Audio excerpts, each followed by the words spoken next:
अगं तू अशी किती वेळ रडत बसणार आहे चिंगी? पास कर बरं आता. वहिनी मी रडू नये तर काय करू सांगा ना.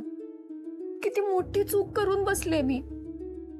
तुम्ही मला सतत सांगत होतात की अंशुमन साहेबांपासून लांब राहा, पण मी त्यांच्या प्रेमात आंधळी झाले होते. तुम्ही इतक्या चांगल्या मनाच्या आहात वहिनी, पण मी तुमच्याशी खोटं बोलत राहिले. तुम्ही खरंच मला माफ करा वहिनी. पाय नाही धरायचा बस. वहिनी मला खरंच माझी चूक समजलीये, पण आता खूप उशीर झालाय, हो ना? असं नाहीये बाळा, फक्त तू रडलीस म्हणून गुंता सुटणार नाहीये ना. वहिनी तुम्ही ना मला त्या दिवशी थांबवायलाच नाही पाहिजे होतं. मी त्या दिवशीच मेले असते ना तर हा सगळा गुंता आपोआप सुटला असता. मी परत सांगते, असं अजिबात बोलायचं नाहीये. स्वतःचा जीव देणं हा कशावरचाही उपाय नसतो. आणि चिंगी, तुला तुझ्या बाळाची शपथ आहे, परत हा विचार डोक्यात आणायचा नाही. कळतंय मला वहिनी, आता तर मला जगावंच लागणार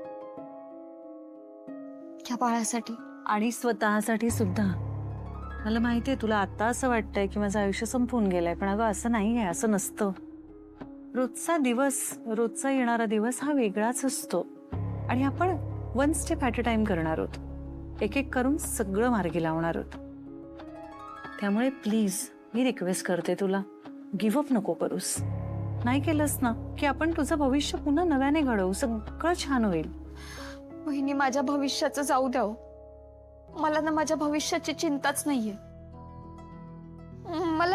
मला या बाळाच्या भविष्याची चिंता आहे की मी ह्याला कसं पोसू, हा कसा मोठा होईल. आणि लोक तर माझ्या बरोबरीने माझ्या बाळाला पण नावं ठेवतील, हो ना?